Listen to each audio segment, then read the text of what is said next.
রাজধানীর পূর্ব তেস্তুরি বাজারে হার্ডওয়্যারের দোকানে আগুনের ঘটনায় চিকিৎসাধীন আরও দুজন মারা গেছেন। তারা হলেন শফিউল আজম এবং ইব্রাহিম খলিল। এ নিয়ে এ ঘটনায় মৃতের সংখ্যা বেড়ে দাঁড়ালো ৩ জনে।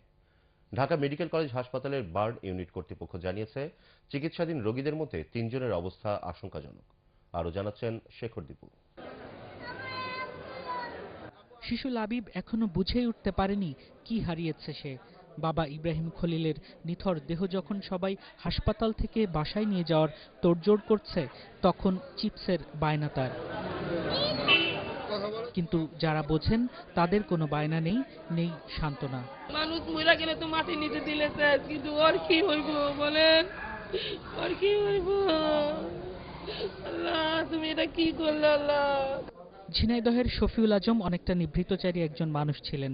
একমাত্র ছেলে আর দোকান নিয়েই তার দিন কাটত।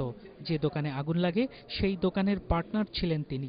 এখন সবকিছুর ঊর্ধ্বে তিনিও। দোকানের ভিতরে ছিল এবং উনি মূলত ওই দোকানের দায়িত্বে ছিল।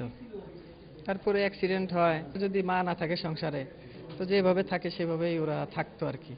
আর এমনি তাই বলে আমার কাকার ভিতর সে তার মতো ভালো মানুষ আসলে খুব একটা পাওয়া যায় না। এদিকে হাসপাতাল কর্তৃপক্ষ জানিয়েছে, ওই আগুনের ঘটনায় মোট 11 জন অগ্নিদগ্ধ অবস্থায় ভর্তি হয়েছেন বার্ন ইউনিটে। বর্তমানে সেখানে ভর্তি আছেন 7 জন। এদের অধিকাংশের অবস্থাই গুরুতর। এই রোগীদের সকল রোগী হাই রিস্ক পেশেন্ট, এবং কালকে একটা অ্যাসেসমেন্ট আমাদের ছিল যে 5টা রোগীর অবস্থা খুবই খারাপ। তার মধ্যে 3টে রোগী মারা গিয়েছে। এখন যারা ভর্তি আছে এর মধ্যে 3 জনের অবস্থা ভালো না। তার মধ্যে একজনের অবস্থা খুবই খারাপ, ওনার নাম হচ্ছে মোতালেব। ওনার আর বাকি যে 2 জন আছে আইসিইউতে এই মুহূর্তে, এই 2 জনের অবস্থাও খারাপ।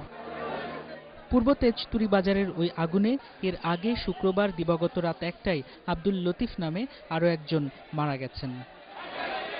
শেখর দীপু, এটিএন বাংলা, ঢাকা।